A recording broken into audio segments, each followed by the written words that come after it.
এবার আসেন মিজানুর রহমান আজাহারির তাফসির মাহফিলের গ্যাঞ্জাম নিয়ে কথা বলি। সিলেটে যেভাবে মিজানুর রহমান আজাহারির ওয়াজের শেষে হট্টগোল করে বন্ধ করে দেওয়া হয়েছে তাতে আমি হতবাক এবং ক্ষুব্ধ। শুনেন তার কথা, শুনেন শেষ দিকের কথা। এই জায়গাটাতে এরকম কেন হইলো? শুরুতে তো এটা ছিল না। এখন আইন শৃঙ্খলা বাহিনী তোমাদের সাথে লাঠি চার্জ করবে, ধাক্কাধাক্কি করবে, তোমরা আমার সাথে এটা হবে এরকম? তোমরা তো ব্যথা পাবা তো। বসো না, সবাই বসতে পারলে তোমাদের কি? বসো। এটা আমি এখন পরিকল্পিত কিছু হতে পারে এই ধারণাও করতে হবে আমাদের। লক্ষ লক্ষ মানুষ বসে আছে, তোমরা একটু শান্ত হবা না? হ্যাঁ, বসো। আর 2 মিনিট একটু কোঅপারেট করো। 2 মিনিট একটু কোঅপারেট করো। জি পুলিশ ভাইরা, হ্যাঁ আস্তে আস্তে, জি বসে যাবে। হ্যাঁ ঠিক আছে, 2 মিনিট। এই বিভাগে আমার আর আসা হবে না, আমি একবারই তো আসলাম। সো যা বলার তো আমি এখনই বলতে হবে, এমন না যে আমি আবার সুনামগঞ্জে আসবো, হবিগঞ্জে আসবো। খুবই গুরুত্বপূর্ণ কয়েকটা কথা আমি রাখবো তোমাদের সামনে। বসো, শেষ করে দিব। এই তো আর 10 মিনিট সময় আছে আমার হাতে। বসো। মাশাআল্লাহ, এই ঠিক আছে। আমি কলে এখানে এক বিশাল ষড়যন্ত্রের গন্ধ পাইতেছি। ঘটনা ছোট, রাজনৈতিক গুরুত্ব অপরিসীম। আজারি সাহেব নিজেই কইছে যে সামান্য জায়গাটা অল্প কিছু লোক এই কাজটা করেছে। শুনেন, পুরো লক্ষ লক্ষ মানুষ, আমি তো দেখতে পাচ্ছি কত লক্ষ লোক হয়েছে। একটা জায়গায় কোনো সমস্যা নাই, এখানে কয়েকশো ছেলে পেলে এই ধাক্কা ধাক্কি। না নিজে শুনতে পারতেছো, না অন্যকে শুনতে দিচ্ছ, না আমাকে বলতে দিচ্ছ। কি করতেছো তোমরা? এগুলো কি করতেছো? আমি আজকে just as a gesture of goodwill, আমি নামটা কইলাম না কে করিছে, কয়া দিব কিন্তু কে করিছে এইটা। এই হট্টগোল হয়ে কেন সুষ্ঠুভাবে শেষ করতে পারলেন না তাফসির মাহফিল আজারি সাহেব? কারণ বিএনপি নেতারা প্রকাশ্যে বলিছে মাহফিলে আজারি সাহেব হেস্তনেস্ত শিকার হবে, এটা কইছে বিএনপি নেতা। সত্যি কথা, আমি ব্যানে করছি না। এই যে শুনেন, রহমান আজারি বক্তব্য রাখে বিএনপির বিপক্ষে, এত সাহস সে কোথায় পায়? আপনি এই জামাতের পক্ষে কথা বন্ধ করেন, নাহলে এই দেশের মানুষ যেভাবে আপনার এই যে মাহফিল করে, মাহফিলে কিন্তু আপনি আস্তে আস্তে শিকার হবেন এই মুসলিম লীগের কারণে। কারণ এই মুসলিম লীগ কিন্তু বিএনপি কে পছন্দ করে, এই মুসলিম লীগ কিন্তু অন্য সংগঠনকে পছন্দ করে। কিন্তু আল্লাহর নামে স্লোগান দিয়ে, ধর্মের কথা বলে, মাথায় টুপি লাগিয়ে, পাঞ্জাবি পরে বিএনপি কে বলবেন না আপনি, তাহলে কিন্তু আস্তে আস্তে শিকার হবেন। আবার যে কোনো মুহূর্তে কিন্তু আপনি দেশান্তর হতে পারেন। ঠিক তার পরদিন এই ঘটনা ঘটলো। তার আগে তো অনেক নেতা, রিজভী ভাই তার সহকর্মীদের তাতায় রাখছে। এখন আজারির উপর কেন বিএনপি বিলা? দুইটা কারণে। এক, বিএনপির তো জমায়েত করতে টাকা খরচা হয়, এমন কোনো বক্তা নাই যার বক্তৃতা শোনার জন্য লাখে লাখে মানুষ যাবে। খালেদা জিয়া বা তারেক রহমান আসলে যাইতে পারে, কিন্তু দেশে আছে এমন কোন নেতার বক্তব্য শুনতে এখন আর যাবে না লাখে লাখে লোক। আর আজারির বক্তব্য শোনার জন্য স্মরণকালের সর্ববৃহৎ সভা হচ্ছে, যেটি যাচ্ছে সেটি হচ্ছে। এটা গা টাটাইতেছে বিএনপির। জনসমাগম মানে ক্ষমতা, বুঝছাও? আমাদের ভিডিওর ভিউ গেলে ক্ষমতা, আমাদের পোস্টের লাইক শেয়ার ক্ষমতা, এই ক্ষমতাকে বিএনপি চ্যালেঞ্জ মনে করিচ্ছে। আর 2 নাম্বার, ইন্ডিয়ার ডরায় জনপ্রিয় ইসলামী বক্তারে। এই জন্যই তারা চড়াও হয়েছিল মৌলানা দেলাওয়ার হোসেন সাইদের উপরে। আজারি সাহেব ইভেন বিগার থ্রেট তাদের জন্য বড় ভয়, কারণ সংঘবদ্ধ মুসলমানে তাদের ভয়। আজহারি জামাত করে না, তার বয়স কম, তারা যুদ্ধাপরাধী বানাইতে পারবে না। চমৎকার কথা বলে, আধুনিক, মননশীল, অপূর্ব সুন্দর গলা আর চেহারা, মাশাআল্লাহ, ইংরেজি বলতে পারে ভালো। এইরকম একজন দায়ীকে কোনোভাবে টলারেট করবে ইন্ডিয়া? করবে না। এক বেকুব তার মাথার দাম ধার্য করেছে। শুনেছেন? শুনেন,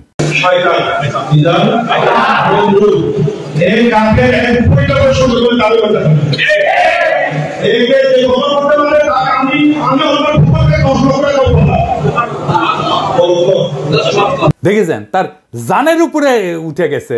পুলিশকে করছে ওই হারামজাদার এখনই ধরে প্যাকেট করেন, ওই যে কইছে 10 লাখ টাকা দিবে, ও প্যাকেট করেন। বিএনপি নেতারাও খুব অপমানজনক ভাবে কথা কইছে যে আজারি হুজুরের পিছে লাগিছে।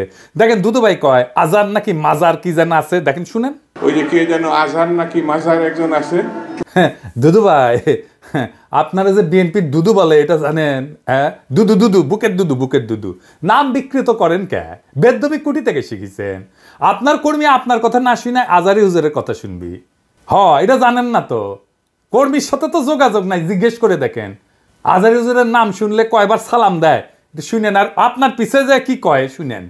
নিজেরা বেশি হারকুলিস ভাবেন না, বুঝছেন? ওগুলোর দিন বাগে খেছে। আওয়ামী লীগ আমলে ওয়াজে আইসা আওয়ামী লীগ নেতারা চড়াও হইতো না, দেখেছেন না, চড়াও হইতো না। এখন বিএনপি নেতারা চড়াও হচ্ছে। এই যে দেখেন, এটা আমার শহরে বগুড়ায় মাওলানা বজরুল রশিদ মিয়া, আমি কলে খুব পছন্দ করি, খুব চমৎকার একজন আলেম, কলে খুব সুন্দর ওয়াজ করেন, উনার উপরে চড়াও হয়েছে, মিজাজ খারাপ হয়ে গেছে দেখে। আর চড়াও হয়েছে কে? আওয়ামী লীগের পান্ডা মোহনের ভাই বিএনপি নেতা বাদশা, দুই ভাই দুই দল করে, এক ভাই আওয়ামী লীগ, এক ভাই বিএনপি। ওর ভাই বগুড়া শহরের কোনো জমি বাকি রাখে না, এই যে মোহন দখল করেছে, দুই ভাই দল করে সিস্টেম কইরা এখন আরেক ভাই রাজত্ব চালাইতেছে বগুড়ায়। এটা আগা পাঁচতলা দুর্বৃত্ত ফ্যামিলি। শোনেন কি করিছে। কিসের ভাষা ভাই, আমরা আমার দেশে থাকি না, আমরা দেশে থাকি না। ঠিক আছে, আপনি বলেন কেন যে আল্লাহ আকবার একবারই ছাড় দেয় না? আমাদের প্রত্যেকটা এই প্রোগ্রামে দেখো না, এই জায়গাতে আমি কি বুঝতে পারছি, চাকে শোনেন না না, এখানে যে কোরআন শরীফ তেলাওয়াত হলো একবারই দিছে আল্লাহ আকবার, হাম্মাম করতে আর দেয়নি, এটা ঠিক না। তার মানে দিছে তো না, তার মানে দেয়নি, দিছে তো। একবার দেখ 10 বার দেখ দিছে। আপনারা কোন আওয়ামী লীগের মধ্যে দিছে? আপনি তো বললেন একবারই দিছে আর দেয়নি, এটা তো ঠিক না।